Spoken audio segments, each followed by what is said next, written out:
uncomfortable topic to talk about, especially for a guy, young guys in their early 20s. And, I'm glad that, I could tune in and, listen to you guys. Spencer Kobren's The Bald Truth. Hey guys, welcome to the broadcast. Phone number is 888-659-3727. Great to be here. Joseph Tillman, how are you, brother? What's going on? Long time no speak. I'm fine, Spencer. Thanks for asking. And yourself? Listen, I can never complain, right? I mean, I can. You can. Not really. I mean, I really can't. Things are good. Good. Glad to hear that. So what's going on with Good you? stuff. I know that you had some topics for the broadcast. And guys, let me give out the phone number. I'm not going to do a whole monologue today. I'm going to let Joe do his thing. But you know how I feel about this industry. You know how I feel about what's going on in this field. It hasn't changed in 30 years. I'm not going to keep going over the same shit.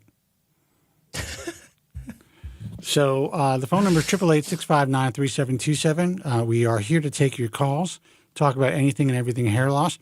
Just in case you don't know who we are, I'm the founder of the American Hair Loss Association, author of The Bald Truth, Truth About Women's Hair Loss, the most read author in the world on the subject of the prevention and treatment of hair loss. And yes, you can check that out and verify that yourselves. That's true. All the jerks out there. But I still don't know everything. This is what I know. I know how this field runs. I know every dark corner of this effed up industry, and so does Joe. We can give you all the information that maybe other people regurgitate online. We can give you our opinion. But I think more importantly, we can tell you how this effed up field works. So we can help you navigate through this industry in a way that no one online, a couple of people are starting to come out and talk more about it. Dave Anderson has been pretty consistent. He's put out a good YouTube video. But it's very rare. It's very, very rare. And most people still have to make money. So I could tell you everything. I could tell you everything you need to know, the complete truth. 100%. That's why we're here, actually. Well, that to is tell why you the we're truth. here. Yeah. All you got to do is call and ask the question. That's all you got to do, and you will get the actual truth. And guys, I know that we have some guys. Nothing. We have some calls on the line. Hold on for a second. Joe, did you want to take a call first, or would you prefer to start your topic of the day? Well, I'm glad you asked that, Spencer. Neither. What I prefer to do is address a couple of comments in the chat room, and then we'll take that phone call, and we'll move on to the news of the day. The floor is yours. Okay. So, to those of you thinking, I saw some comments about how late we are from starting at 3 o'clock. Read the details. We're supposed to start at 3:30, not 3 o'clock today. And then for those of you that said this is the normal time, no, it's usually 3 o'clock Pacific time. So, yeah, later start today, but that was the plan. And then we're late past that as well. But by only 10 minutes, not 40 minutes. So get your facts straight. All right, back to the calls. You want to take a call? Yeah, let's do a call. All right, guys, the phone number 888-659-3727. Let's see who this is. Hey, you're on the air. Who's this, and where are you calling from? How you doing, Spencer? It's Mike from Brooklyn, New York. Mike from Brooklyn. What's going on, brother? Remember Hi, you Mike. talked to me a few weeks ago? How you doing, Joe? Dude, of course I remember buddy. you. How many guys from Brooklyn with your accent call this program? Actually, quite a lot. Quite a lot over the years. Name Mike. Yeah. Right, but do you remember me speaking to you 3 weeks ago? I'm sure you do. 3 weeks ago, exactly 3 weeks ago. I don't know if I remember the time. And by the way, I forgot my... You told me to go to the Philippines, remember? Oh, yeah, that's right. I do remember. Sure. So how was it? No, I didn't go. I'm just saying, you suggested, you said a hairpiece, take medicine, or go to the Philippines. Yeah. Or Thailand. Forget Joe said Thailand. Vietnam, Philippines, Thailand, shave your head, move on. Oh yeah, shave your head. I forgot about that one too. Yeah, that was the fourth option. But here's the thing: I didn't know you were the founder of the American Hair Loss Association, and you published a book. I'm gonna get your book on Amazon and check it out. So. Dude, I'm going to be honest with you. You can get it. You can get the book, but essentially it is so outdated. It's outdated, right? And also, right. Okay. At the time, if you want to know the history of this field and how I started and what it was like in 1998, then check out that book, because none of that information that's in that book was available to the public. So at the time, it was groundbreaking. Now it's like a children's book on hair loss. My publisher doesn't want me to say that, but that's the reality. Right. Somehow it's still selling after 25 years, 30 years. You are still getting royalties. That is not, I am not at liberty to say. Okay. And how dare you for asking such a question? Jesus. Let's just say the book is still selling after all these years. Yeah, but you're not getting rich off of it. I mean, like, did you ever think about writing another book? Yes, and bite your tongue saying I'm not getting rich off of it. How do you know? No, I'm just saying. I'm just kidding. You're absolutely right. You do not get rich. You can have a #1 best-selling book. Okay, unless you have an advance of, say, over 7 figures, you're not getting rich off of one book. However, you can make good money. Agreed. You could do quite well, and it adds to your, essentially launch my career. Absolutely. Now, here's the thing. I tried connecting with both of you gentlemen on LinkedIn, and I'm still not getting a connection request. Did you receive mine, What Joe? kind of animal takes their time on LinkedIn? Who uses LinkedIn? It's nothing but bots on LinkedIn. Well, you are on it. I mean, you have to be. Otherwise, someone's going to take your space and try to pretend. Yeah, you could check it out whenever you get a chance or whatever. Joe, you're active on it last week or two, or a few weeks ago. I'm not active enough to pay attention to any message notifications. I just post a show and click away. Mike, I'm going to put the camera on Joe for a second. I need to get my lower back pad to sit at this desk. Hold on. Go ahead. You can speak to Joe. It's heated too. Go ahead, Mike. Yeah. I wanted to ask him this question as well, but I guess he's off for now. Veradermics IPO stock took off last week, big time. Yes. $256 million IPO round. Spencer predicted that a month or two ago. He said it's going to go IPO, and sure enough, Well, I don't think he predicted it. It has to be filed with the SEC, so it's public knowledge. It's not like it's some sort of great prediction that he guessed. And keep in mind, like he was talking to them at some point. I don't remember what the details were. Like I know some details that I can't share, but as far as you guys are concerned, he was talking to them at one point fairly recently about this, that, and the other. So I'm sure they let him know that an IPO was coming up. Yeah, but it's impressive. It's really impressive. Yeah, it really took off huge. I mean, well, it did, because you look at it and when you look at these firms that are seeking angel investors, VC capital. One of the largest ones was Stemson Therapeutics. They got $25 million in angel funding. Yes. Was it 3 years ago, I think, or 4 years ago? Something like and that. Yeah. I think there was something that came along that had a bigger angel investment. But what happened with this IPO is they bested Stemson Therapeutics investment by a factor of 10, literally. $256 million. Interesting. That's amazing. Mm-hmm. Now, keep in mind, 10 times more. Yeah. That's people buying the stock. That's not, a group of investors saying, "Oh, we're going to, send you the money as investors privately." It's two completely different things. Offering. Yeah, it's much easier to get a boatload of money through an IPO, but at the same time, you have to have a solid business plan. You have to have solid footing, a solid product. And how the product's not even out yet. It's still in phase 3 trials. So how that actually pans out as far as an effective alternative to what we have now, it's anyone's guess. Like, no one knows. What are you guys talking about? Yeah, let me put you on. Remember when you said God, this feels so much better. What's that? The company called Veradermics. The IPO was going to come out, and it did last week. Veradermics, yeah. Yeah. Well, I mean, I had a nice long conversation with the CEO. This is essentially what he does. He's a very young guy too. And what's interesting about this CEO is that, yes, he's a board certified dermatologist and he understands a lot about, medicine, but I don't think he ever actually practiced that long. He just went straight into developing these pharmaceuticals and getting into developing this company, which is impressive. He sounds really mature on the phone, and when you see him, he's a kid, good-looking kid too, and no homo, Joe. Think you'll get him on the show for an interview or no? I mean, I can get him on the show for an interview, but what's he going to tell you? He's going to say, yeah, we have this extended release drug. This is what we have been able to figure out as far as mitigating adverse side effects. Is this drug going to be – this is how I feel about it. And I'm not going to say his name, but listen, if you're listening, brother, take this in the spirit that's meant. This is powerful because you are going to have the first FDA-approved pill. In 30 years. For women, though.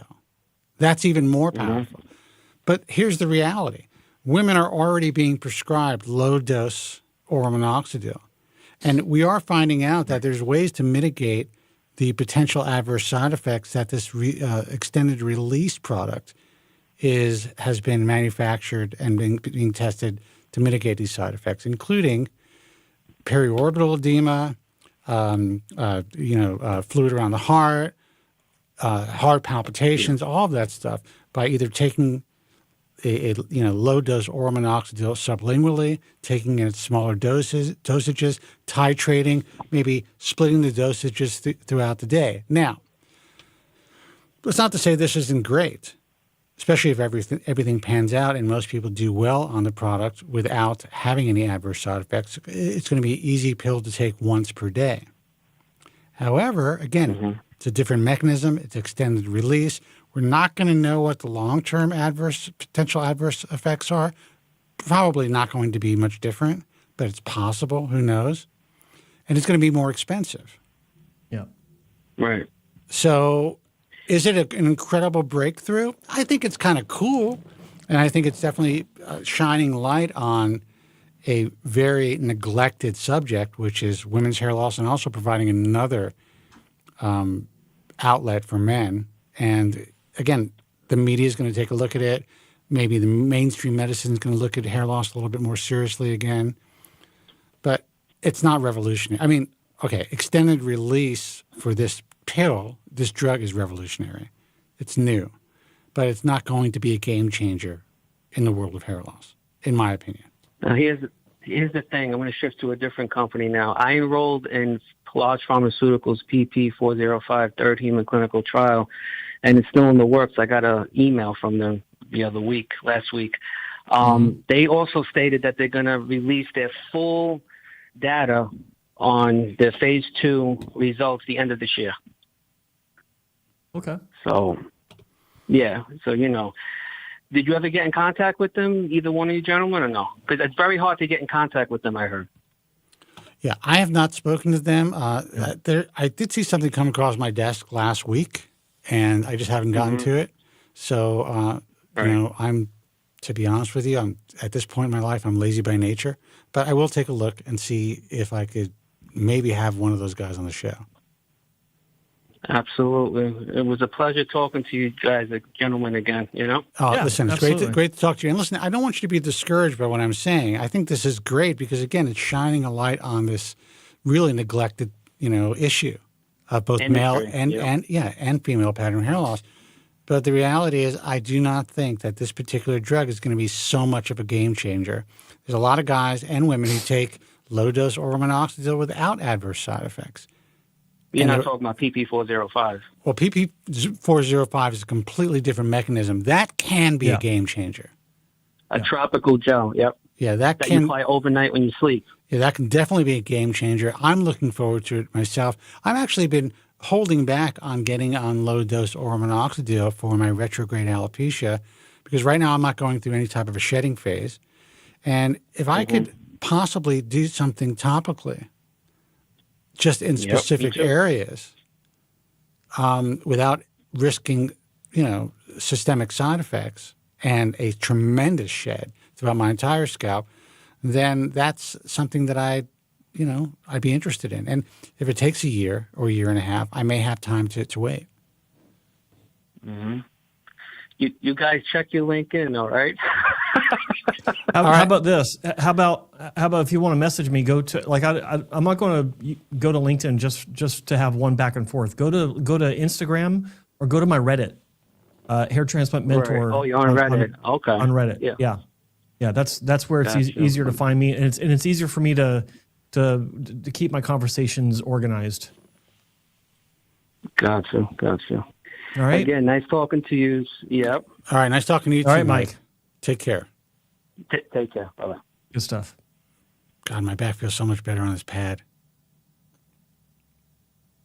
That's an old man move. But Dude, I had a bad back when I was 21 years old from lifting when I was a kid. Just it comes and goes.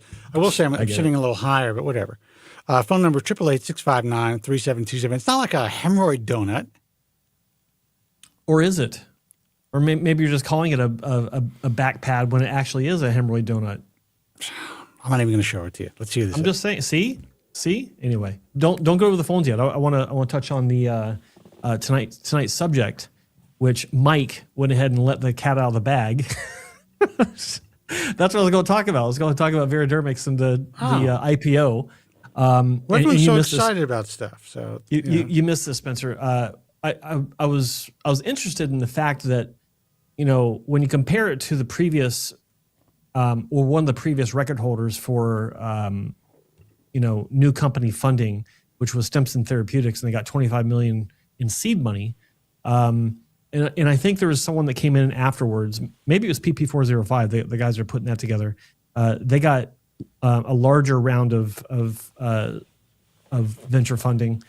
But comparing to Stimson Therapeutics, that went through the VC channel, these guys, they have the business plan. They have the CEO who's got the track record. They've got the solid product that's already out in the marketplace anyway. The IPO route netted a factor of 10 times more than what Stimson got from their VC. Yeah, it's a drug company, though. And that's, just the direction that all this is going, it's showing that there's a lot more interest now than even 5 years ago, or excitement in the potential of these medications. Again, IPOs versus VC, completely different animals. But still, it's pretty exciting to see how much money is being poured into this type of stuff. And with Veradermics and their IPO, I'm excited to see how much money these other companies, with these receptor antagonists that are coming out, are going to generate. That will be the real game changers, like you said. So that's basically it. I think it really depends. Obviously, like you said, if a company goes public, there's an IPO, it's a pharmaceutical company. There's going to be, once that news gets out that there's a new pill for women's, and that's what they're really promoting, women's hair loss. And that's also going to affect men's hair loss. People, of course, they're going to be all in. Yeah. And the way that's being marketed is brilliant. I think, and that's where it could be a game changer, because, when you look at what Hims and those basically Hims, really the first ones to market like this, or I think Keeps came out first, but yeah. Yeah, Keeps, Hims, same difference to me. What they did for the adoption of finasteride was phenomenal. The way they approached it, they didn't talk about it being finasteride. They just talked about it being an FDA-approved medication, and the angle that they came at did change the game. There are more people, by far, I'm guesstimating, on finasteride now than there ever was before those companies came around. It's because of the way that they market that. And so I think that with this Veradermics type of approach with the time-release oral minoxidil, there's not a lot of side effects now for people taking oral minoxidil. But the people that aren't taking it don't know that yet.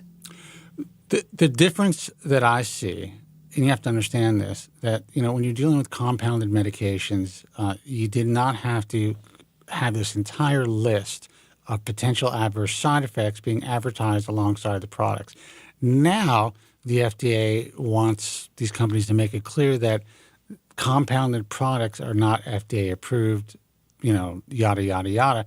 But it still doesn't have to list all the potential adverse side effects, where this particular drug, because it is being manufactured and sold by a pharmaceutical company, when they do commercials, they're going to have to list all the adverse side effects. I love it when so they'll be renting 30 seconds of airtime, and 2 seconds will tell you what the product is and what it does, and 28 seconds of side effects, just like a typical. And it's going to be interesting commercial. to see how they kind of navigate that online, because they're going to be competing with all of the the compounding companies who don't have to list these side effects, and they could take do a 15 or 30-second reel and just hit the consumer with that information without providing them this entire list of side effects. Is it going to be in small print? Are they going to have to actually state it? Is whoever the influencer is going to be around these, or are they going to have to state the side effects? Yeah. That's conversation. Part of the conversation I had with a CEO. I think I may have caught him off guard with some of my questioning, my reasoning, and also the reality that if he doesn't think these companies like Hims and Keeps and Roe and all these other companies are ready for this, they're ready. Oh yeah. Anyone who's selling compounded low-dose oral minoxidil, they see this as an opportunity, because this drug is going to come on the market. It's going to get a tremendous amount of press, and then these guys are going to sweep in and say, it's the same drug, except theirs is extended release. If you follow this protocol, it's going to cost you a fraction of the cost, and you may be able to mitigate these side effects. They're already working on that. And I had a conversation with him, telling him that specifically. I'm not sure if he believed me or if he cares. It doesn't make a difference. They got the IPO. He's going to make all the money he needs to make. Right. And good for him. Of course. He's done his job. Basically, he can move on. Yeah.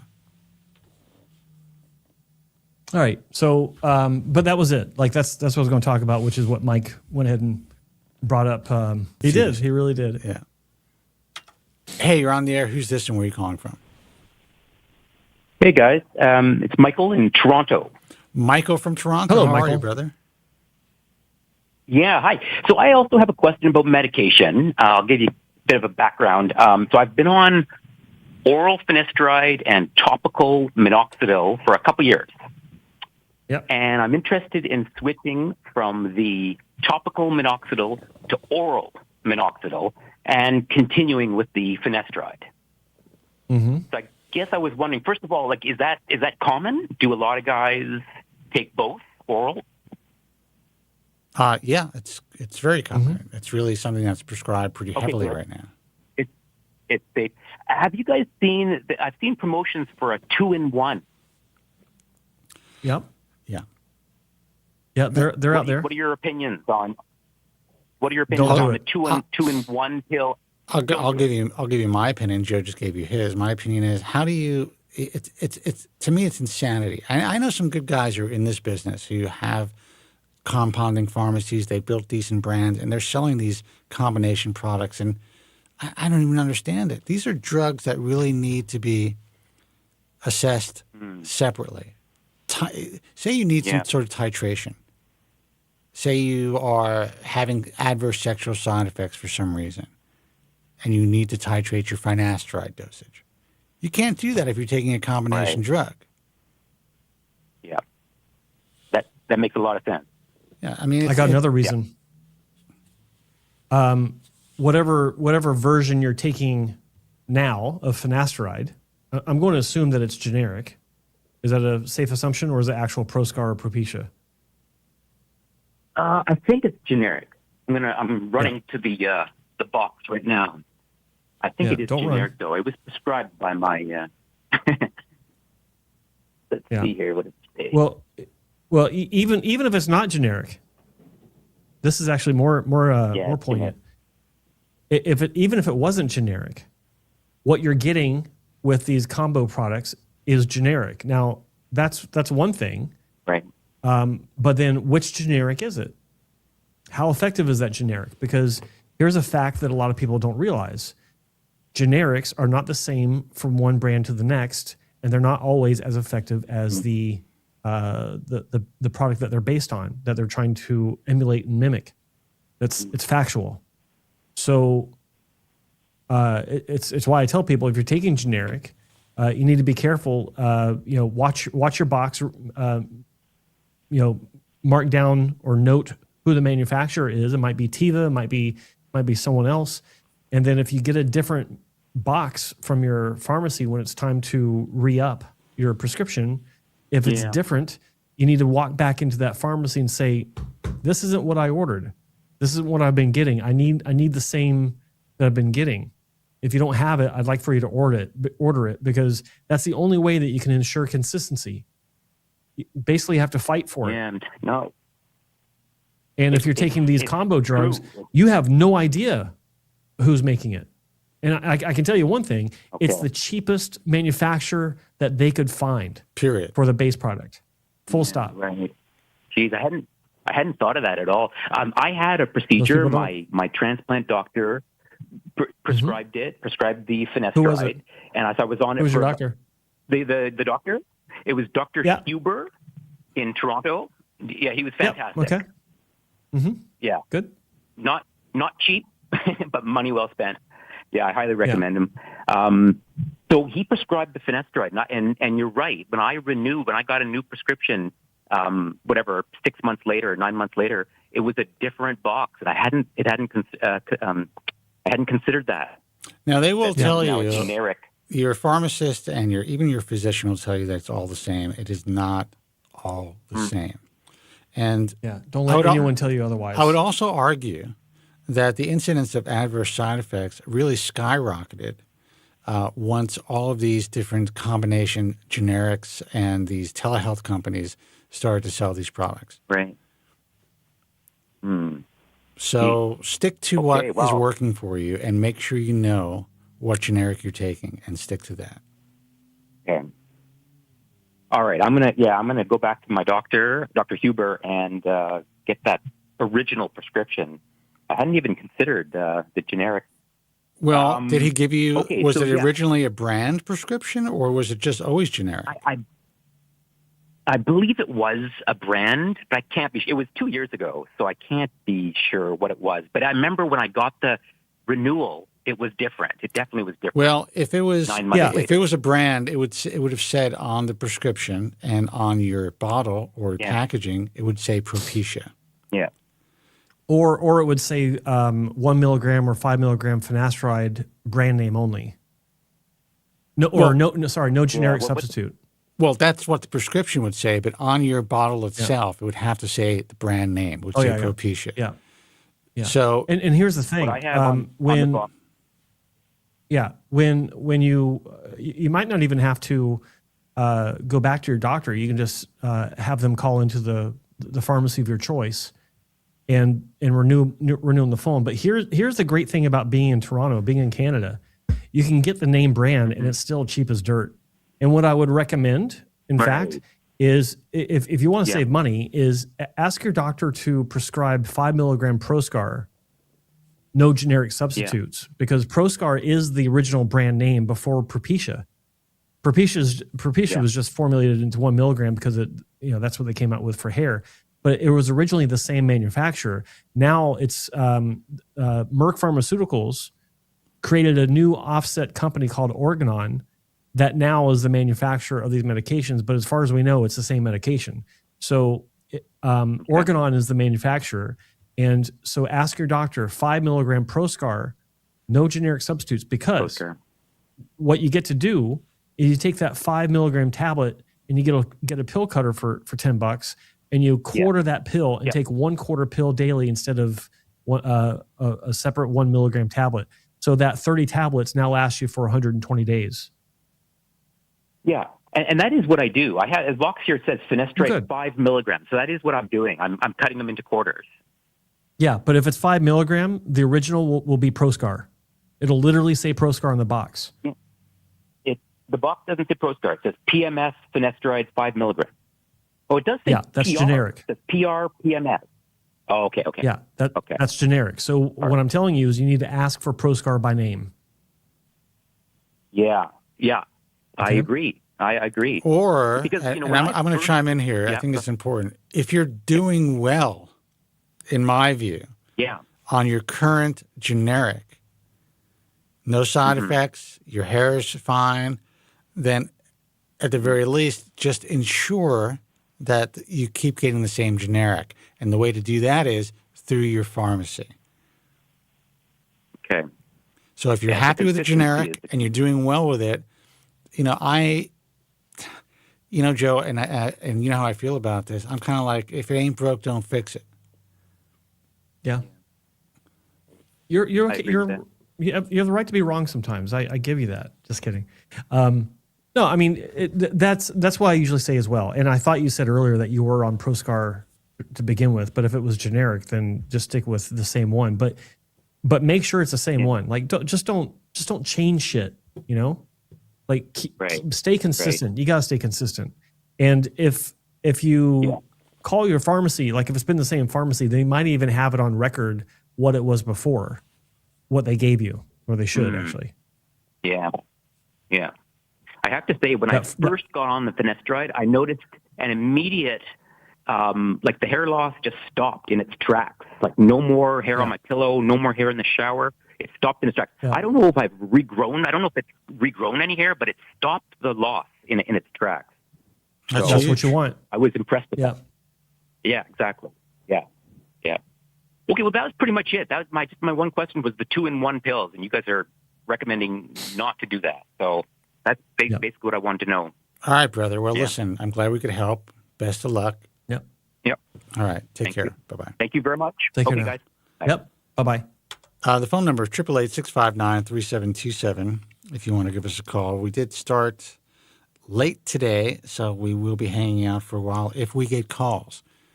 If we get calls. But if we don't, then we won't. But we do have calls. I'm trying to think of the name of the doctor that he went to. He said Dr. Huber or it sounded like Huber. And it sounded familiar, and then I realized I started thinking about the doctor in Florida. That's Hubner, I think, with a B-N-E-R. Anyway. Are you done? Speaking out loud. No, I'm not actually, but go ahead. We got a call? Yes. Go ahead. Say about the call. Hey, you're on the air. Who's this and where are you calling from? Good morning, Spencer and Joe. It's Graham from Australia. How are you? I was hoping you'd call. What's happening, brother? How you going? How you doing, buddy? I'm under pressure with that. I'm doing well. I'm under pressure with that caller. A couple of callers before that you were hammering with all the questions. Oh, that's my cocky. Sorry. Pardon? That guy was he was interesting, huh? What are your thoughts about that call? Yeah, he was. What were my thoughts? My thoughts were everything you said was true. It was brilliant. It's everything that I've listened to for the last 7 years from you guys. So I thought it was really good. But what I'm ringing up to tell you, I've decided to get my crown done. I've thought about it. I just read your Instagram. Yep. Yes. Yeah. I've thought about it for a long time. Since 2019, I went to Hair Smith in Thailand, and I researched for years, looking at places and listening to the show and speaking to people. And in that time, I still feel comfortable to go with them. I think they're very discreet. I've seen plenty of their work. I know people have spoken to them personally on the phone. I'm only going to go for 2,000, maximum 3,000 grafts in the crown, they reckon. That's a I'm big not difference. touching the front because I've had a great, yes, definitely, a big I've had a great response with, as you know, finasteride and oral minoxidil in the front. I'm not going to touch any of that. I just want to do a small procedure. It's at the back of it's the crown. Let's see what happens. It's for me. It's something I've thought about for years. Is it going to close the book on hair loss? Probably the damage has been done with hair loss the last 35 years, but it's something that I want to do for myself.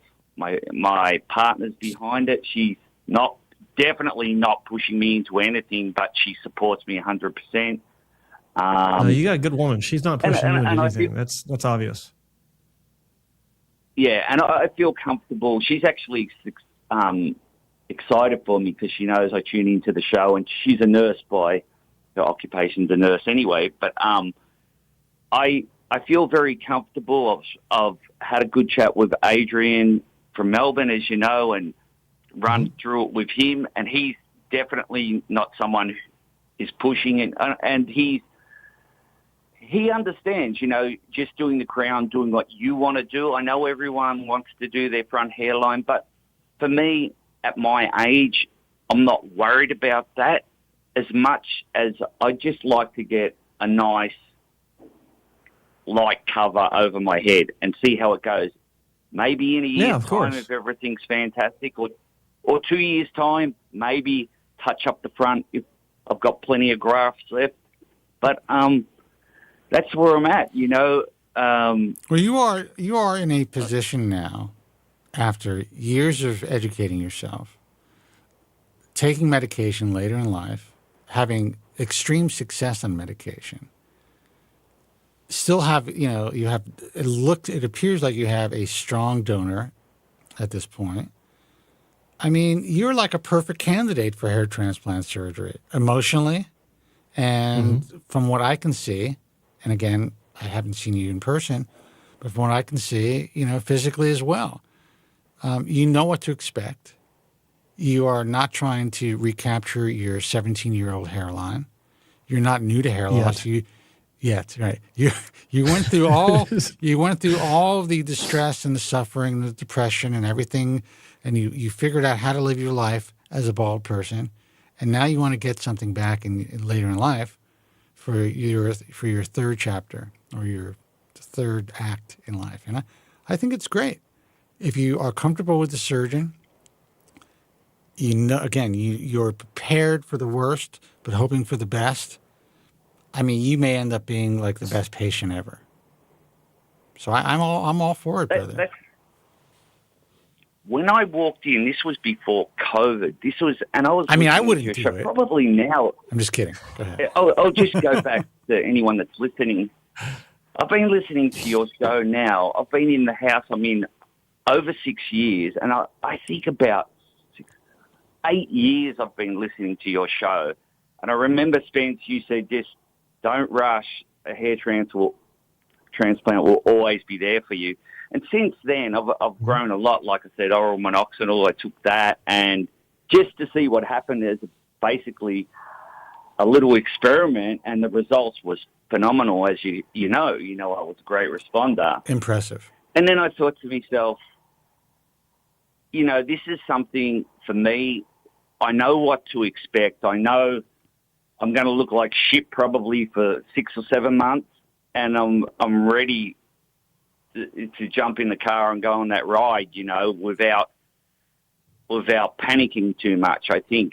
I don't think you're going to look. I don't think you're going to look that bad. Actually, I think the fact that you grew so much back in the mid-anterior scalp, and you wear your hair short. Once the initial healing, you're past the initial healing phase, you're going to look good pretty quickly. The worst it's going to look like after about 2 weeks, maybe 3 weeks, is it'll just look like you've been mowing the lawn a bit too long without a hat. It'll look like it's sunburned. That's it. Yes. I'm going to do what you guys have said. If you ever go overseas, stay there for as long as you can. I'm not jumping straight back on a plane like Turkey Airlines with a patch on my head. I'm going to stay there minimum. Oh no, he's going to stay in Thailand for a month. Oh gosh, it's such a sacrifice. Oh, Thailand. And the best thing is my missus is coming about 6 days later, so I am free for a few days. No, that's a joke. That's a joke. Of course. But she probably knows that my head's a bit sensitive, so I won't be running into any clubs or anything, or seeing any ping pong shows or something like that. Why would you when the clubs can come to you? Hey, anyway. Well, that's right. I'll definitely Google them when I'm in the hotel. But like I said, it's not something I've jumped into, and even over the years, sorry, that's my Corella. It's like a cocky screeching out. The thing is, there's always someone who comes along that looks like they're doing better work, and there's, I think, Dr. Roof or whatever his name is, up in Brisbane there in Australia. Mm-hmm. I know he's super expensive, but he's doing brilliant work. And it's hard, it's easy to get distracted by someone else or something, but the thing that 100%. keeps me confident the thing that keeps me confident is my friend who had his procedure done there 7-8 years ago sent me some photos the other day, and his hair still looks amazing. And I sent that photo to Adrian. I said, "What do you think?" And he said, "Brilliant, very soft, natural hairlines." I think she's doing some of the best hairlines around, sort of. Well, that's great, but you're not going for hairline work. The question I have is, how's the crown work? No. Yeah, the crown works fan. That is true. No, that's a good point. She's done over she could do the worst hairlines on the planet. It wouldn't matter as long as she does the greatest crowns on the planet. That's what matters. Yeah, she does the microscope thing. The microscope. Yeah. This is why I was very nervous to ring in, because I knew you guys might hammer me. The microscope thing, and that was something like I learnt off you, Joe, that I didn't have a clue about. Let's say 6-7 years ago, I didn't know anything about that. And most clinics don't either. Once you know, yeah, I know. So that's where I'm at. I'm going to do it in July, so I'm quite calm, because, like I said, I've done as much research. I've done as much as I can. If I go any further, I'll just be in a straitjacket. I'm excited for you. I totally get that, actually, and I think that you've done your due diligence. And I don't know who this doctor is. I think you may have sent me some links before. It's a woman, right? Yep. Yes. Yeah. Yes. She tells us I think I know someone that went to her. She should apply the IHRS if she's good. But I will. Yeah, I will. She's brilliant. Yeah. I will say this. You are one of the few guys I would say you're ready. You're ready. You're ready to make this happen. Yeah. And there's part of me that's even jealous, because I'm slowly decaying here, okay? All right, Graham? He's falling apart. I wouldn't be definitely, Spence, I wouldn't be jealous. You're now 60, and, you finally revealed the back of your crown, which I thought you were never, ever going to reveal to anyone. And I did? Yes. I'm amazed, you can talk to the callers and everything like that, but I think you've got to give oral minoxidil a try, because so what you shed, I know it might do exactly what you talk about, but I think it's a safer product to do, and the results are there, Oh, listen, I have it. It's in my back pocket. I do not see a rapid decline by any means. And my main concern right now is the retrograde. It's the shed. The shed, but also the retrograde. That's why I would continue. That's why I would consider taking it. The overall integrity of my hair is diminishing, sides, back, mostly in the nape.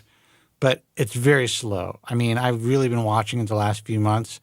I don't see, and I don't want to jinx myself, but I don't see hair in the shower. When I comb my hair, it's just a few hairs. So it's a very slow degradation. With that said, I'm pretty sure that if I got on this medication, it worked for me. I bit the bullet that 2 years from now, I'd be in a better position. Mm-hmm. Or I could die of a heart attack. And there's that. But I just you'll be very bloated like a I'll like a big fish or something like that. I'll be a big bloated guy. But and that, I think you can probably mitigate that. But my whole thought process is you don't want to wait too long, but you want to avoid making moves until you really need to. And that takes, there's an emotional part of the equation, there's a physical part of the equation, there's a reality part of the equation. If I continue down this path, will I basically have the same semblance of hair by, when I'm 70? I might. It may not be that different. So I have to kind of just really weigh my options. And also with AI, who knows what's going to happen in the next few years? Even my friends my same age, and I've got friends that haven't lost their hair, because I'm a hair freak like you guys, you can see that their hair follicle has shrunk. They've lost the thickness in their hair follicle, but yet they've still got a full head of hair. Yeah. I can see that around that late 40s it started. It did it with me. And I think it does it with everyone type thing if you're looking for it. It's a terrible thing, hair loss. Like, as you know, when you're a young guy and you're in the nightclub scene, and all you're doing is looking at back of people's heads and their hairlines and thinking, why can't mine be that good at this age? It's a devastating disease of the spirit. That's what it is. When people say to man up or not to be concerned about it, when you're 21 losing your hair, it is absolutely devastating. There is nothing like it. So that's why we're here, man. That's why I've been doing this for as long as I've been doing it. It doesn't matter that I've been able to save a decent amount of hair and, pull off a comb over and, do what I have to do. I know what it's like. I know what it took away from me. I know how it screwed up my 20s. I know the emotional toll it's taken on me over all these years. And to some degree, it still does. I mean, it's different now, obviously. Once you cross over this line, you cross that threshold, you're a changed person. Now, there are people out there who are equipped to deal with it right away, head on. They're lucky enough to shave their head. They do great. They look as good, maybe not as good, but still pretty good, where they realize, you know what? I'm still attracting the people I want to attract. People are, my life hasn't changed. But that's a relatively small subset of men. It really is. I'm all for the head shaving community. I think that that's a first line of attack. But a lot of guys cannot deal with that. And a lot of guys, the reality is, most guys will not look as good with a shaved head. Some guys look better. And those are the influencers out there. And you know what? That's spot on. I was doing the shaved head thing, but it wasn't when I finally decided to do that. And I was, what was the hardest thing for me, as in my personality, was I got bored of that look. I couldn't change it up. There's no variation to it. Well, I'm in the same position, but I get it. Yeah, you can put on a different shirt, you can put on jeans, shoes, and things like that. But I was a person. I don't know if it's the entertainment side of me. I like the music business. It's like going out and playing a set of music. People don't want to hear the same songs every night. If you can mix them around, it's better. People aren't going to get bored. I was getting bored with that look. Is it cool? Is it no fuss? It's great. Yes, it is. But there's things that come with baldness. I'm so fair. I always have to wear a hat outside. If I don't wear a hat, my scalp will burn. I'll go red raw. So there's so many things that are not a positive being bald. But for this part, I don't want to use the word journey. For me, it's more about, let's do something for yourself. You've got a bit of money to do it. It's something, I'm always doing stuff for everyone else. I'm trying to do the right thing in life, and I just wanted to do something for myself. And that's what it's about. And hopefully I've taken out a lot of the risks that come with this procedure, so. You're in a very low risk demo. Yeah. You are you're at the right age. You're doing super well on medication. Who knows how long you're going to live? If you're going to do anything, now's the time to do it. Now is the time. But I got a question, Graham. This doctor, does she also work with body hair, like beard hair and chest hair? Yes, she does. Yes, she does. I think I know who she is because I think my friend Jason went to her. Jason did go to her, and Jason does live in Thailand. Yes. Yeah. Okay. Okay. I thought you might know him. So yeah, she is a good doctor. I'm impressed with what she did for him. He's been super happy with her, and he's another one with a hell of a story. The background on his surgical repair history is just pretty much the craziest story I've ever heard. He's a former Woods patient, Spencer. This is the guy that got shot in the head. I don't know if you remember that. I think I did. Yeah. Back in the hair loss help days, and I actually did some body hair transplants on him myself when he was here in Vancouver. I did some of the extractions on his legs, but he's got a hell of a journey, and I don't want to get into his story too much, but now that I know who she is, I feel better about your decision. And Graham, you're part of the family, and we're happy for your decision, and you certainly do deserve the potential happiness that comes from the outcome. I say potential because you know why I say potential. Anything can happen. Spencer said that earlier. Absolutely. Yeah. I want to say something mainly for the listeners and viewers, and it has to do with what you said early on in your call. It's been in the back of my mind since then. I've been letting you talk, but you said that the damage is done when it comes to your hair loss. Yes. Up to this point, the damage has been done, but I can't stress enough that the damage has not been done yet if the outcome is poor from poor growth or for whatever reason.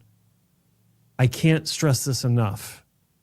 And this isn't trying to talk you out of it but you know where I'm going with this. And I used to preach this to Adrian, because he knows that the damage of hair loss is secondary to the prospect of hair loss again because of a failed outcome. So, yes, brother, I know you get it. I know you get it, but it has to be said. It has to be said. I can't sit here and just say, church bells and rose petals, congratulations. I can't do that without saying my piece about the potential outcome that goes back to my first ever video on as independent. Don't have a hair transplant unless you're don't get a hair transplant unless you're understanding of the potential for a bad outcome. With that said, you are the ideal candidate. You've done your research. You understand your research, which is a completely different issue than doing the research. You understand it as well. You've absorbed it. You've learned it. You understand it, and you've done everything right up to this point. Like surgery's last resort. Once you're cut, you're cut. All those cliches that Spencer says, and now's the time. It is the time, and I think you've chosen a good doctor, and so not that you need it, but you have our blessing. Congratulations. Yeah, thank you so much. How dare you, Joseph? And even talking to I've even spoken to Jason International, as you know, and his expectations. Love the guy, love him, but his expectations to my expectations, mine are way lower than what his are. He expects absolute perfection. Personally, for you or for him? I don't, and it's not He does. I don't. And what let me finish the point. What I'm getting at is, my partner Grace said to me, she said, what do you expect to get out of what you're doing? Are you expecting your hair to be perfect again? And I said, no, I'm not expecting it to be perfect. I know it won't be perfect. I know it won't be like it was when I was younger. I'm pretty sure I'm ready to do what I'm doing. I know it's not going to be perfect, and that's what I'm going in with it to. If I went in and got 10% growth, I'd be shattered, of course.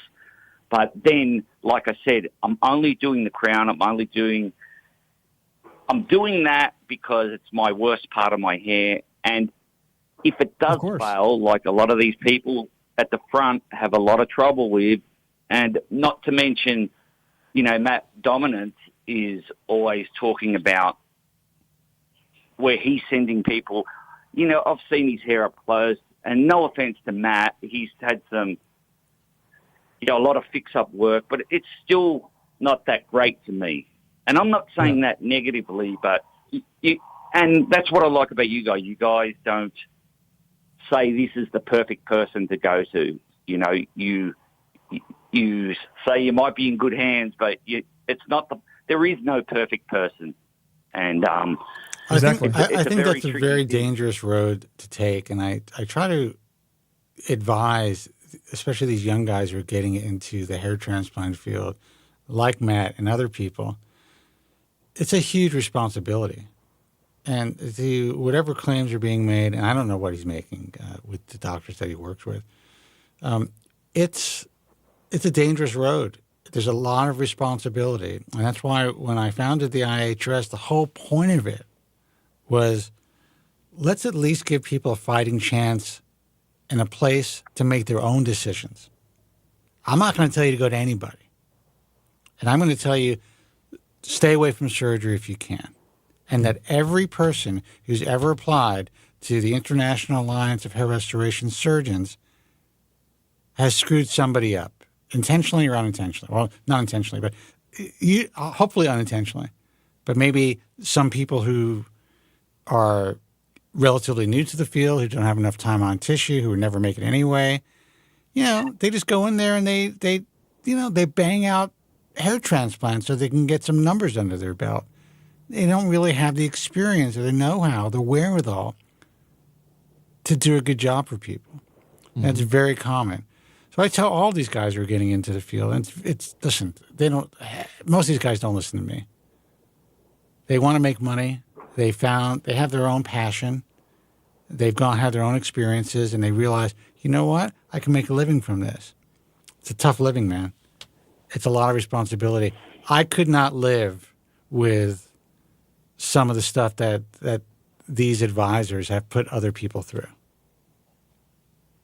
I look at a guy like Harris, Harris from the UK. I don't know if you know him, but he's a friend of the show. And he's, he was advised by one of these hair transplant advisors on TikTok, I think, on who to go to at the tender age of 22, I think. He was destroyed.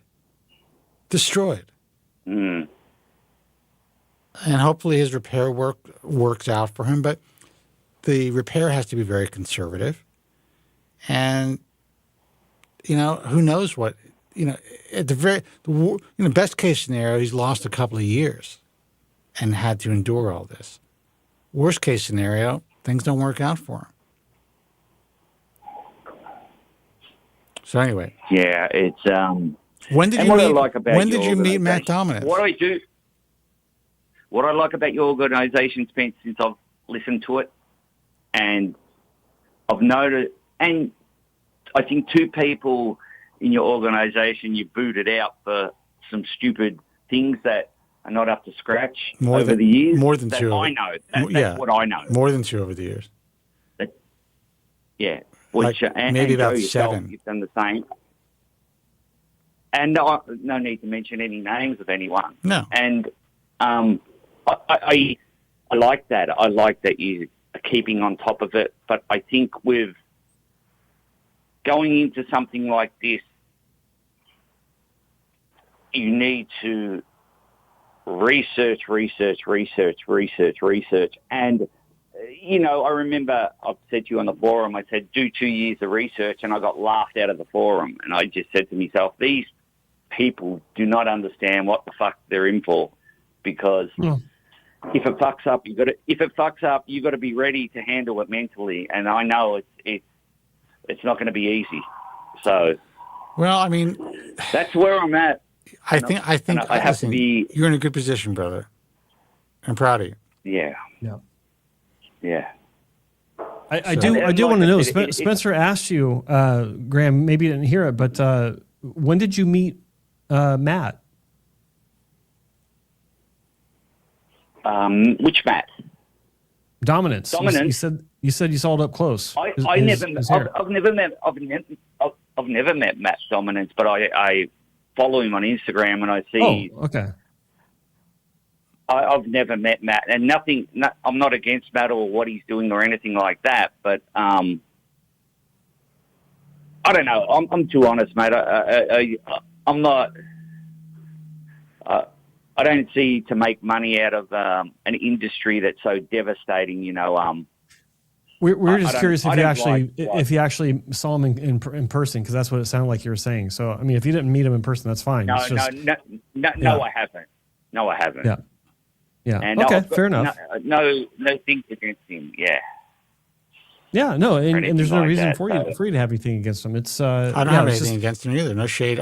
I do think that he tries his best. I could see it, and I don't really follow him, but I've seen some of the stuff that he does, and obviously I've seen him around. And look, his initial thought, like a lot of these guys, you get transplants, is I'm going to get a transplant. It's going to work out, and this is a great way to make a living.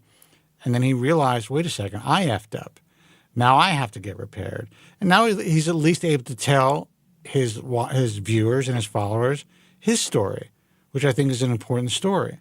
I do think it's a bit convenient that after he got repaired by one clinic where he barely gives them any credit, but now that he's got everything worked out, it's convenient for him to say that the first one was a bad idea, even though he was sending patients to that same clinic for at least 2 years after his surgery. Oh, geez. Yeah, I don't know anything about that, but I'm sure that's not good. So, just saying. That's heavy. The whole thing's heavy. I did see him on being interviewed by Linkoff, and I have to say that he handled himself very well. Oh yeah, I was impressed with the fact that he just sat back and let Linkoff essentially make a fool out of himself. Pretty much. I loved it. Yeah, that was good. So, Matt, if you're watching this, great job, brother. That was nice. Linkoff's he's an interesting guy, man. Make it clear. I've got nothing against Matt, and I can see what he's trying to do. He's trying to do a positive for people, but if it was me doing that, I personally couldn't do that, because I don't want to live with someone calling me back or messaging me for the rest of my life that you told me to go to this fucking place and now I look like shit. Because bingo, you got to be you have to be mentally ready to go under the knife. If you're not, don't do it. Listen, do not go there. Trust me, doing what I do for so many years, there's people that will contact us and say they decided to go to Dr. So-and-so because they were a member of the International Alliance of Hair Restoration Surgeons, or they heard him on the radio years ago, whatever, and they didn't have a good experience. I tell people before they even start, you may not have a good experience with any of these guys. But at least you have a fighting chance. That's the best that I could do over the years. And when I first got into this, my whole thing was there were 11 doctors who were doing state-of-the-art follicular unit transplantation back in 1997, 98. That was it, 11. And I listed these doctors in the original The Bald Truth. There was no dues or anything. I didn't have an organization. And then that's how everything evolved. Everyone thought the book did really well. I was on the radio, and all of a sudden, everyone was willing to change the infrastructure of their practice because there was a financial incentive to do so. And if they didn't do it, then they were looked at as less than. So that really changed the field, and that was great. But to this day, I wish I can take even a third of the applications. Just can't do it. Cannot grow the organization. Now, we are going to be growing it in the next 6 months to some degree. We're going over a lot of applications. There are some younger doctors now who are absolutely good at what they do and should be a part of things. But it's still not going to be that many doctors. Think about how many thousands of hair transplant surgeons are out there who are performing surgery every day on vulnerable people. I would love to take their membership dues, which, by the way, is nothing. I was doing the math the other day, Jeff. Do you know how much a Troy implanter or Lion implanter is? Like a pack of 5 is like, I don't know, $250. Yeah, I was going to say they're like $50 a pop. Yeah. The cost of membership in the organization is so cheap. Maybe it's about $55 a day on average. It's ridiculous. It's cheaper than a single punch for like a WAS system. Yeah. So it makes me laugh when I see people online saying Kobren's making a fortune over all these years doing what he does. It's ridiculous. Well, that's what happens when you're the mafia. So. Oh, that's true. That's true. Never forget. But it makes me laugh. Listen, there's nothing wrong with money. No, of course. But I always say this. I never had to live off of this organization, thank God. Because that wouldn't have been easy, given, everything I have to, my overhead and all that stuff. So that was never something that really enticed me into getting involved in this industry. Now, we could have charged a lot more, and we still can. And maybe I will, Graham. Now you're talking about this guy, Mac. I wonder how much he's charging. Yeah, Just kidding. Nothing. It's very difficult, but to not offend anyone was, getting on a show like this. But I like your show. I want to show, like, if he gets online and speaks to people like you do, let's see him do that and answer the real questions, like you guys handle anything that comes your way. Look, even Dr. Cole. I don't mean to cut you off. I'm sorry that I am. But let that slip in. But I want to make it clear, I have nothing against this guy at all. I didn't even know what show was talking about. But I guess, yeah.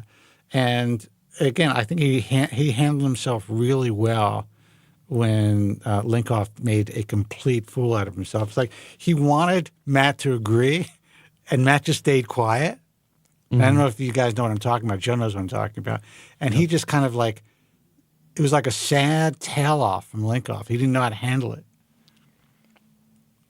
He's basically saying that like Joe and I are like the hair loss mafia. It was ridiculous. Yeah, it's hilarious. Here's my opinion about Matt. I think that he's a smart kid. I don't even know if I can call him a kid anymore. He's been doing this now for almost like 8 years now, or maybe like for quite a while. His videos look good. What I've seen, he produces them really well. Yeah, I mean, well, he's got a team. He hired some people, but and they do a good job. But the thing is that if he actually knew the industry the way that he, how do I say this, wants people to think he knows the industry, he wouldn't be doing what he's doing. He wouldn't be doing what he's doing, but he'd also be deadly as far as his impact. That's what I'm talking about, Joe. Yeah, like he's good on camera. That's the point I'm trying to make. He's good looking guy. He's got a great delivery. He always has. Always has. I had a problem early on with how he was doing things, and I can't blame the guy because, 10 years ago, if you wanted to get into this field online, the natural way to think about it is the way that everyone thinks about it. I send you some patients, you give me a commission, and that's how the world works. That's not how I do this. That's not how Spencer does. Like, there are no recommendations. There is no referral fee or anything like that. And then also on the flip side, to charge patients a consultation fee, and you barely just got out of surgery yourself, and you're charging people $100 or €100 or whatever. like I don't blame people for trying to make a buck. I blame patients. I blame other people doing the research for being so stupid. It's like, well, this guy he just had surgery himself. I'm supposed to pay him $100 to tell me something I can learn in 5 minutes? Like I never understood that. But as he's matured in his understanding, like I gotta give him credit. He travels to clinics, and he's observes clinics, and that's great. He doesn't know what he's looking at. He's learning, but he doesn't have that. He's never worked in a clinic, so he doesn't have that background to understand what he's looking at. And again, it's not a slight; it's just a fact. But what I'm saying is, if he had actual training and worked in a clinic for several years to get really hands-on experience, he would be deadly with his impact. He really would. It's just he's taken this route that he's trying to expand on and grow. He's doing a good job of it, but it's less effective. And on the surface level, on the shallow level, it's effective because it gets eyeballs. Doctors are like, oh, he gets views. Okay, great. It's a very shallow way of looking at things. But if he had the experience working in clinics and understood more about what he's talking about, then it would have a much stronger impact for the greater education of people in general about what they're getting into. And it's kind of sad, but it is what it is. At least I know that he's got some good information out there. I don't know how much of it came up on his own or what's regurgitated from us, but it's out there, and that's what matters. So good for him, for doing things his way, and making some success out of it. Apparently, I almost feel guilty because at this stage in my life and career, like I don't even watch these guys, and I know that I should, but I don't. I just can't. I deal with whatever I have to deal with during the week. I come and do this broadcast with you, and that's it. I gave my years to this industry. And I'm going to start doing more Instagram again. I took about 6 weeks off. I'm going to start doing some more content again. I will say, no one's as bad as that DiMuzio character. So I'm glad he didn't go the same route as that guy. But yeah, he did it. He's doing even better for himself. He started his Lock Lab thing with his brothers.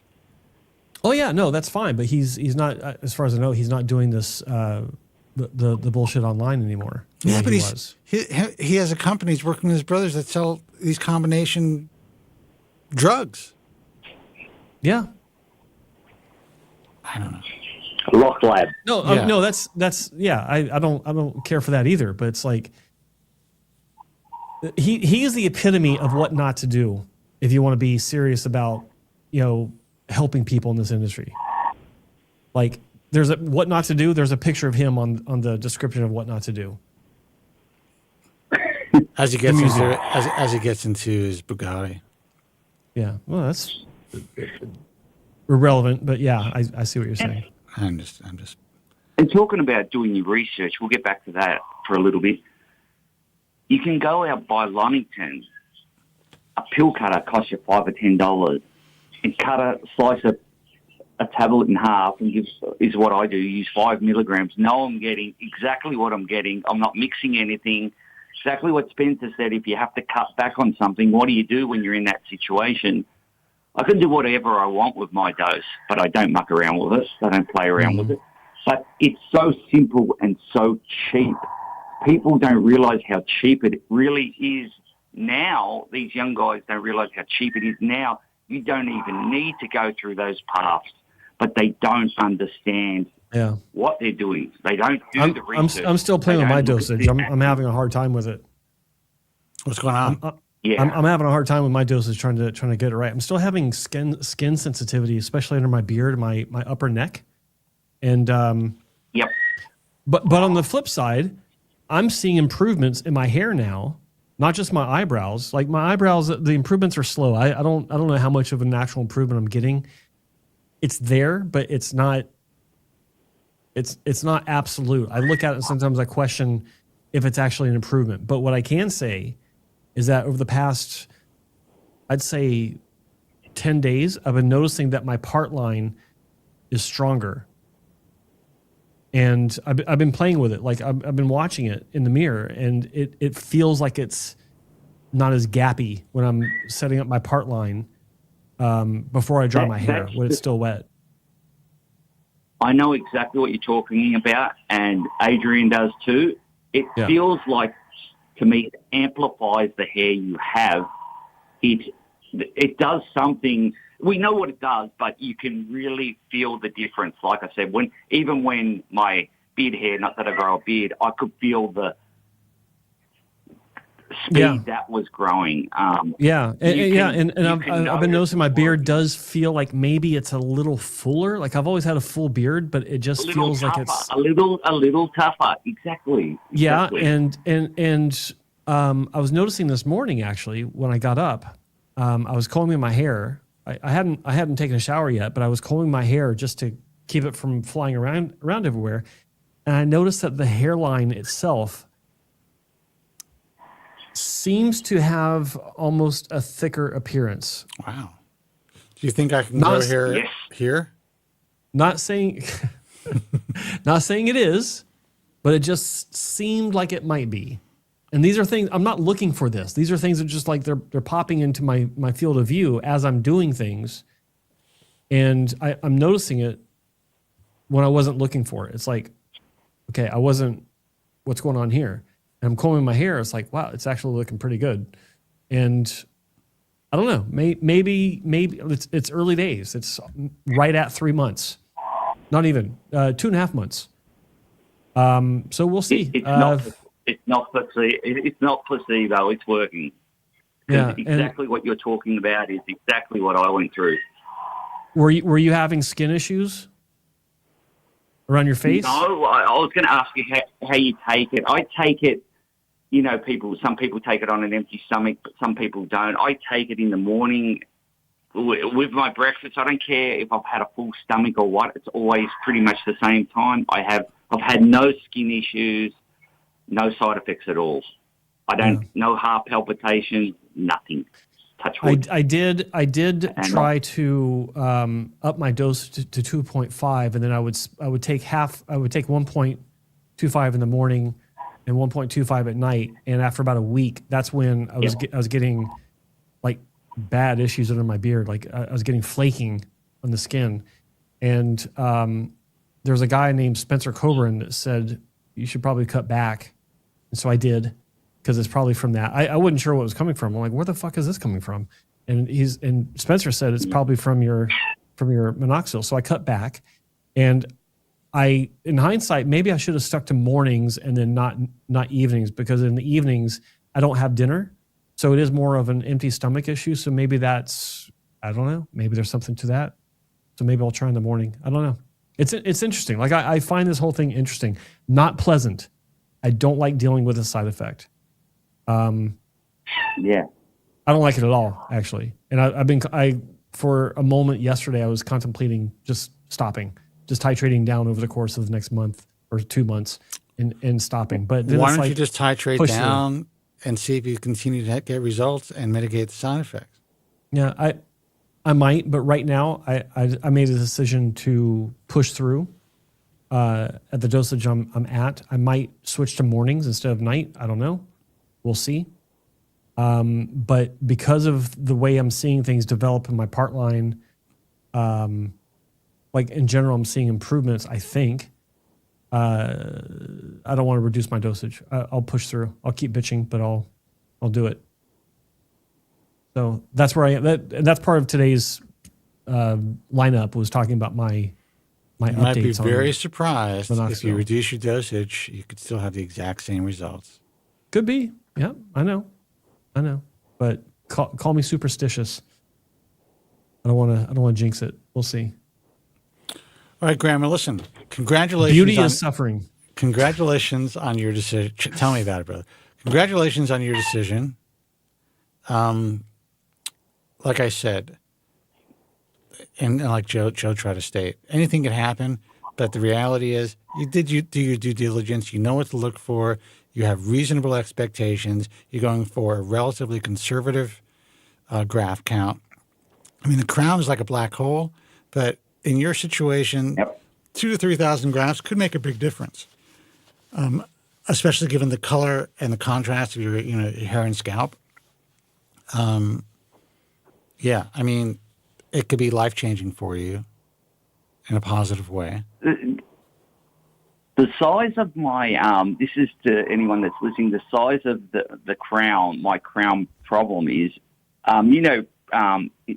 is it pretzels or Pringles? Pringles. You know Pringles, the lid that you get on a Pringles. It's pretty much the same, identical size as that. Well, that's pretty small. Yeah, that means it's closed in because you've had improvements on your meds. Yeah, so if I put that cap on it, like the lid on for a bit of just to see the size, that is the size of it. It's very hard to take a photo by yourself, and sometimes it can look 10 times worse than it is. But like I've never been lying about my crown. That was the first sign that shit, I'm losing hair. Not the front, was the crown. So it's always been an issue.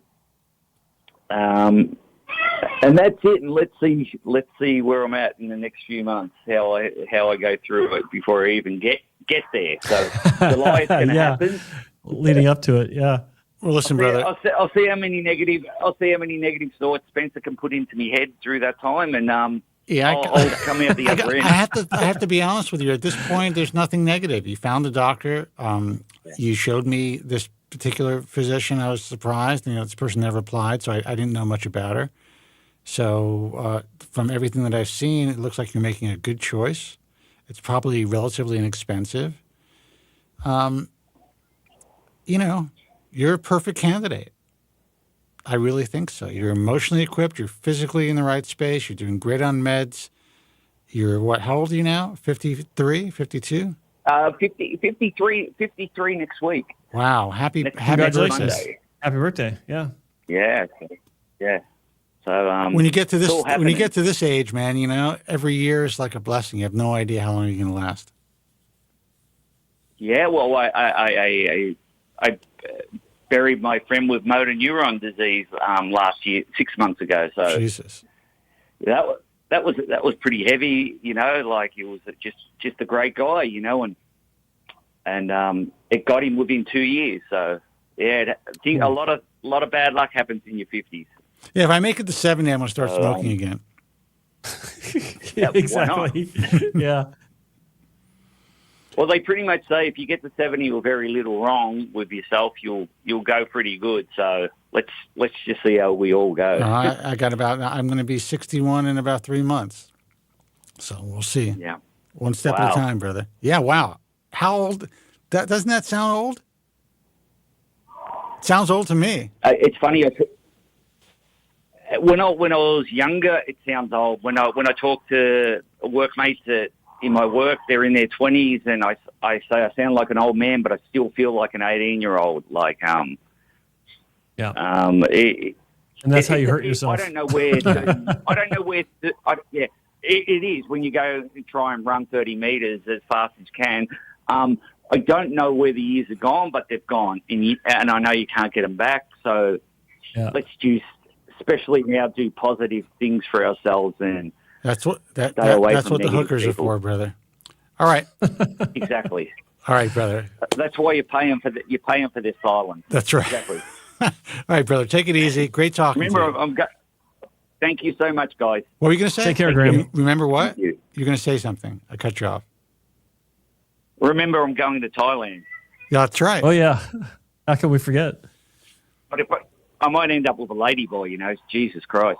Anyway, whatever. I'm only making fun. No judgment. We don't judge here. Yeah, exactly. Take it easy, brother.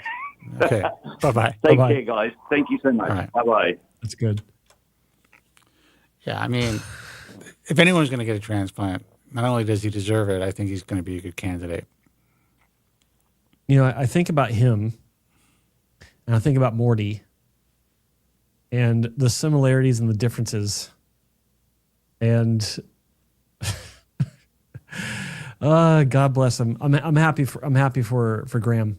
That's Morty. If there's any time, it's now. It's good. What's that? Morty dumped us. Yeah, he dumped us. He's supposedly having dinner with his mother right now. She doesn't know what's going on. You don't think he can pick up the phone? Exactly. Exactly. You can pick up the phone if he actually cared, but that's fine. You know what? Look, he got They come, they go. He was able to get his free hair transplants. He got what he wanted. He got what he wanted. Yeah. Yeah. It all worked. And the only reason he got it is because the person who gave it to him wanted something too. Yep. And they both got what they wanted. Yeah. And he wound up getting a job out of the deal. So he's working there now? I don't know. Someone was. No, maybe not. No. I'm thinking of someone else that used to call into the show. Is that guy still doing surgery? No, not doing surgery, but his girlfriend. Is Cole still working? Yeah, he's still working. Yeah, he's I saw some sort of, I think it was a newsletter or something on Instagram about his New York office. How does he continue to pay the rent in that place? I don't know. Apparently, speaking is at MCAS is profitable. Do you want to take one more call, or that's it? If it's quick, I gotta be out of here in 10 minutes. Okay. Hey, you're on the air. You got to make it quick. Who's this? Hi guys, this is Ozzy from Toronto. Ozzy, what's happening? What's up, Ozzy? Hi. How's it going, brother? So I'm 23 right now. Can you guys hear me? Yes. Yeah. Mm-hmm. So my hair loss started when I was 18, and I started using finasteride when I was 20. So I've been using it for the last 3 years. Good man. So yep. The first 2 years was great. I gained ground even, but last year I started losing my crown section. So it started from the front and then mid, and then last year I started to lose my crown. My first question is, next step, dutasteride would be a good option. Do you guys think, or no? No. Question. I'll answer your question with a question. What did you change about your finasteride routine? Are you using generic? And if you're using generic, did the pharmacy provide you with a different generic when you did a refill a year ago? No. I'm basically taking 5 mgs, but quarter of that. So cutting it to quarters. So 1.25, okay. Nothing changed. Same pharmacy, same generic stuff. Okay, so the manufacturer of the generic is the exact same generic that you've been getting from the beginning? Yeah. Okay, all right. So, all right, and I ask that because it's very important, because before you consider switching to a different medication, you need to evaluate the one that you're taking in today's day and age of generics. They're not all the same, and going from one generic to another can be the source of a new shed and hair loss phase, and you don't even know why. So that's why I'm asking that question. Yeah. What was this? Do you feel like it was working for the first 2 years, and then a year ago, for whatever reason, it just stopped working? Is that how you feel? So last year I started losing crown hairs. Before that, I had my crown hairs and everything like that. Even it's stronger, it's my midsection. I'm first talking about the first 2 years, but last year I started losing crown, and that kind of hit me. So you did see improvements from using for the first 2 years, correct? Oh yeah. Okay. Yeah, 100%. Okay. Have you talked to your doctor about this? Yeah, I did. I'm from Toronto. I don't know if you guys probably know Rahal. Mm-hmm. Yeah, what'd he say? Dr. Rahal. So he actually told me to maybe switch up to dutasteride, because he's not comfortable doing a hair transplant to me at this age while I'm still losing hair. So that's why and that's very, very reasonable, and I would expect nothing less from him. I would offer you an alternative possibility, and that's to instead of taking a quarter tablet of your finasteride, take a half tablet. I'm not a doctor, but this is what I've seen patients do, where a quarter tablet wasn't enough, or 1.25 wasn't enough. And then they bump it up to 2.5, which is half a tablet, and they see improvements. So dutasteride is a much more powerful medication. And that's great for your hair loss, but it's also not so great for potential side effects. And we don't know the long-term effects of this because it hasn't been prescribed nearly as much, not even a fraction as much as finasteride over the past 20 years. We've got 30 years of data with finasteride. And as far as we know, there's no we're in the long term now. There are no long-term known side effects, detrimental side effects other than the basic stuff we've been hearing about since 2006. With dutasteride, that has not been widely prescribed over the past 20 years in comparison. So we don't know the actual issues with long-term usage or heavy usage, or there's just not nearly as much data or experience, anecdotal through clinics' experience with prescribing it. So I would seriously consider upping your dosage of finasteride. Yeah, to 2.5. Yeah. I mean, talk to your doctor about it, but I think that's a more reasonable approach because you know the medication. You're apparently doing well on it as far as your side effect profile. So maybe you'll continue to do fine on it at double a dose. I would have to agree with Joseph's assessment and recommendation, even though I'm not a physician. Thank you. Dutasteride, in my view, is a last resort. So many young guys are jumping on it. Yeah. But the reality is the potential of adverse side effects, while slightly higher, if you do have these side effects, this drug is in your system not just for days or weeks, but can be for months, depending on the person. I'll go and share something. I've not even told you this, Spencer, but I try to switch to dutasteride again. Like I still have it in my medicine cabinet. I tried it about maybe 3 years ago. I don't even know why I wanted to, but I did. I was talking to Dr. Wong about it and I thought, you know what, I'll give it another shot. Oh, it was to test my theory about the side effect of me in weight gain, because I thought I'd gained weight when I was on it back in 2006 or whatever. So I wanted to investigate that and see. I had a side effect that freaked me the fuck out. I'm not going to explain what it is, but it was definitely from dutasteride, and it you couldn't pay me to touch it now. Why can't you explain what it is? Why would you say that? Because it's a little personal. I don't want to get into it. Okay. But it was freakish. It was freakish. It caused a physiological change. I'll say that much. Wow. Yeah. You had shrinkage? No. All right. No. It wasn't any more elephantitis than what I already have. Right. So yeah. Sorry, caller. We got on a side rant there. But anyway, what's your second question? Fine. So, would it be reasonable for me to get a hair transplant this year? No. Okay. No. And how long do I have to use? Not in the least, because like Dr. Rahal said, he said he's not comfortable working on you until you've got your hair loss under control. I 100% endorse that position. You got to get it locked down. You got to, surgery's last resort. You got to try anything and everything under the sun except for surgery to stabilize your hair loss so that you can have surgery. It makes no sense, because if you're continuing to chase your hair loss of your native hair, and then you have a hair transplant and you don't have that hair loss locked down with a proper medical regimen, then your journey is not over. You're still chasing that hair loss. But you're still dealing with the hair loss. What's that? What I feel is, let's say if I switch to 2.5, and then let's say this year I haven't lose any grounds, I actually halted.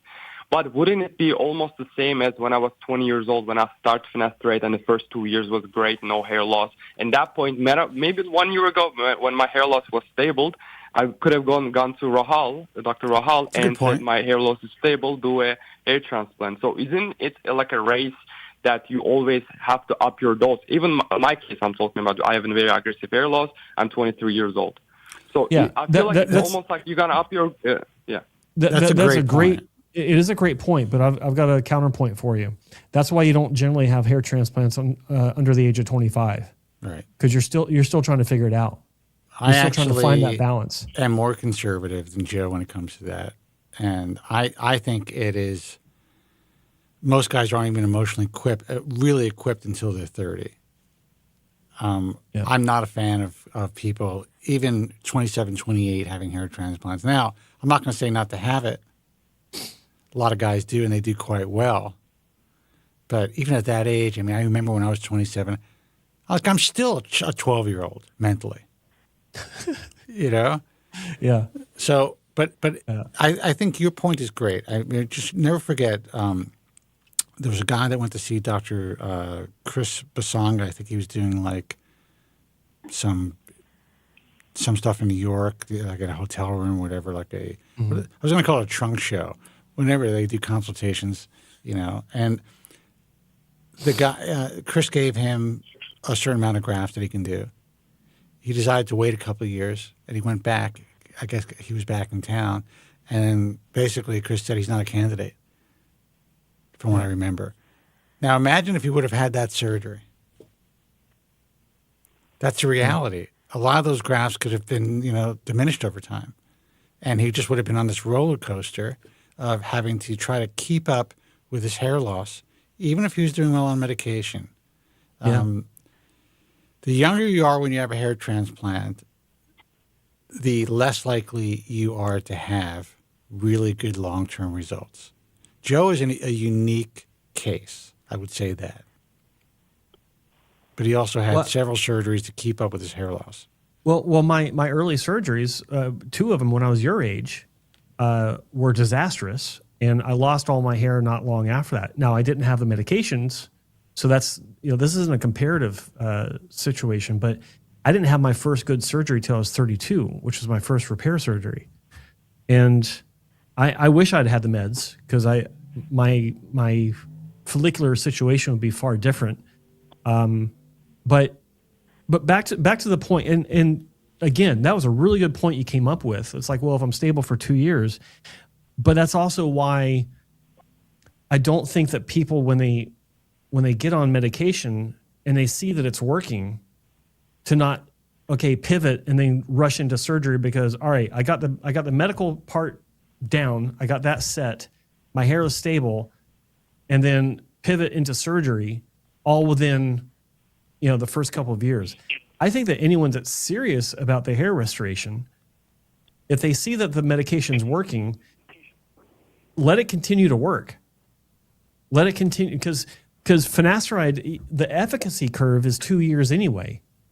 You don't get your final result until roughly 2 years, give or take, different for different people, but it keeps improving according to the original studies for 2 solid years. So that's a big piece of information a lot of people don't think about.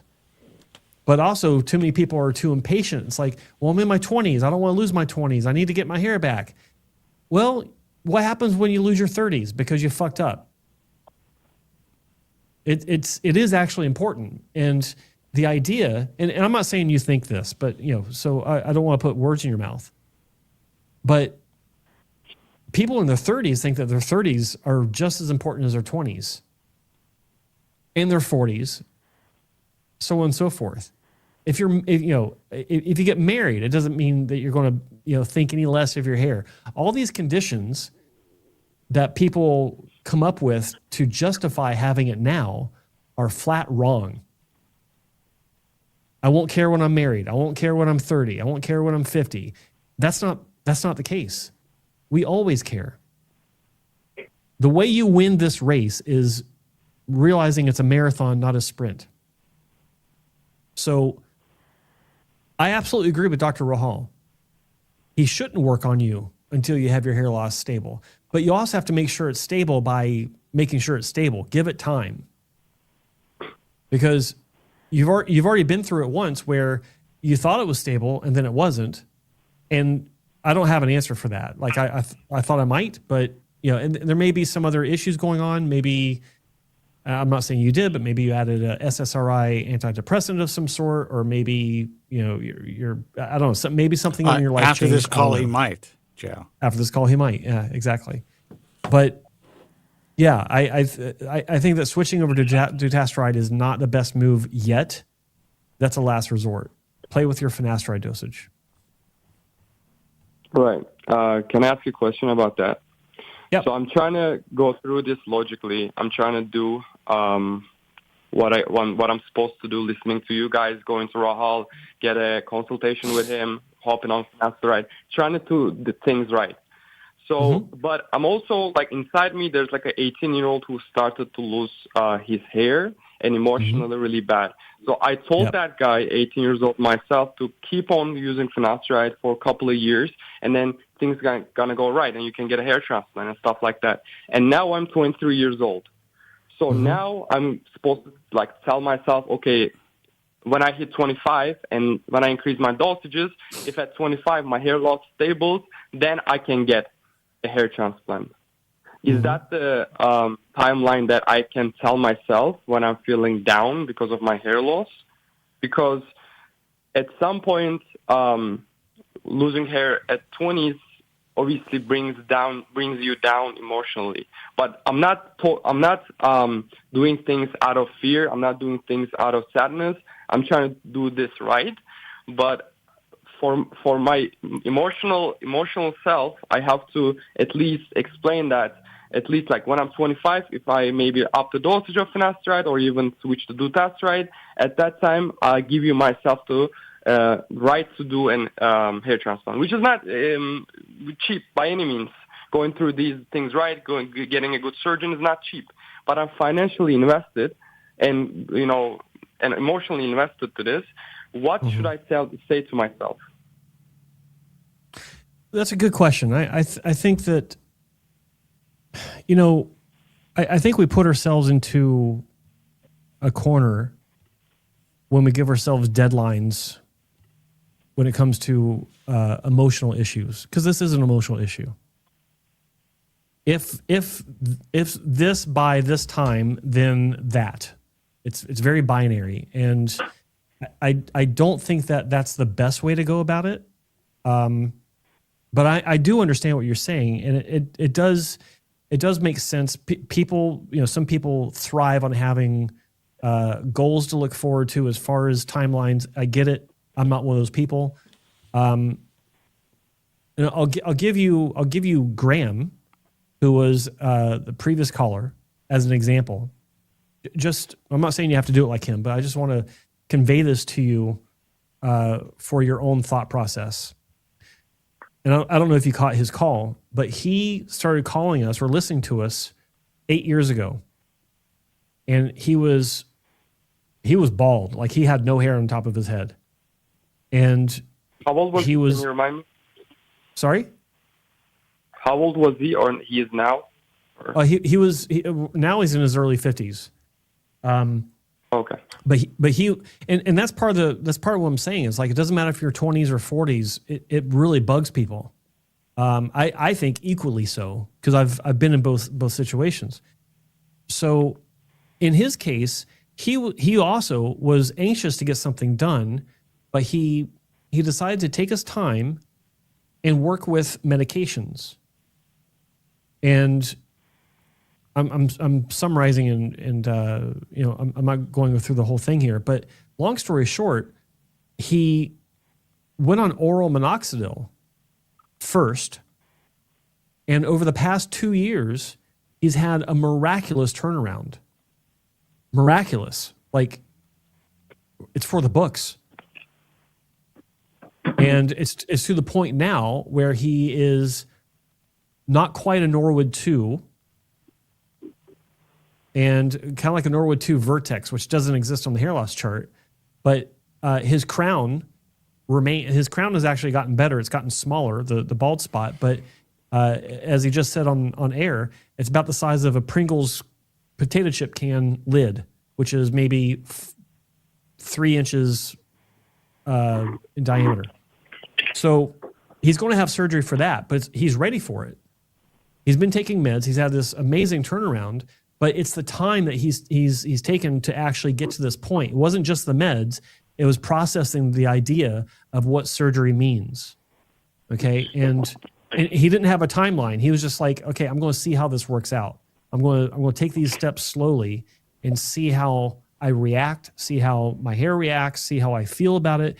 And he feels completely different about surgery now than he did 8 years ago. So much different that it would have affected his outcome and how he feels about it today had he done something 8 years ago. So I'm not saying this to change how you're looking at this, but I do want to inject some perspective that's maybe coming from a different angle. So back to your case, I think it's important to consider maybe this is just the way you're wired, but maybe consider not giving yourself a timeline that's specific. Like as far as surgery goes, like if it's done by the time I'm 25, then I'm having surgery. I think it's more of a situation of maybe take that in baby steps and say, by the time I'm 25, I might be in a position where I'm ready for surgery, or if I find the right balance with medication, I won't need surgery as much as I used to, because I will have some sort of turnaround. I might find the right balance to where I do get some good growth. And at the very least, it'll reduce the amount of hair that needs to be transplanted, which would save you a lot of money, and donor hair. So maybe consider taking more of a, I'll give it 2 years and see where I'm sitting type of scenario, because surgery might not be what you want to do in 2 years, or the type of surgery, or the size of surgery. Like everything can change in 2 years because of your outcome with medication. Does that make any sense? Yeah, it does make any sense. Okay. Just as a note, when I say when I'm 25, I'm getting head hair transplant, it is not from a point of logically or literally at 25 on my birthday, I'm, taking a taxi and then going to Nadal and hair transplant. It's more like a emotional thing, because when you have when you tell yourself, okay, 2 years later, 2 years from now, I'm getting a hair transplant, you feel better for now. So, and well, also, if that helps you feel better, then tell yourself that. Then that's if that's what it takes to make you feel better now, then sure. It does. Yeah, it makes sense. And I hate to say it, but we need to jump off here. We need to wrap this up because I need to get out of here. But call back next week. Let's talk about this some more, okay? And I appreciate your call. Sure. Of course. Thanks so much. All right, caller. Good luck. Take care. All right, take care. Bye. Yeah, I got to go. Okay, Joe Tillman at Joe. You want me to just hang up? No. So you can give the on Instagram at the real Joe Tillman, right? No, real Joe Joe Tillman official. And that's Instagram, Joe Tillman official. Yes. Oh Jesus! Say it again. Joe Tillman official. And you can follow me Joe Tillman, at Spencer Kobren. Until next time, be strong. God bless. Thank you so much for listening. Have a good night. Good night. Thank you very much. I'm sorry for any inconvenience you may have been put to prior to the programme, and I'm glad you enjoyed it. And if you could now leave by the exits at the rear, that'd be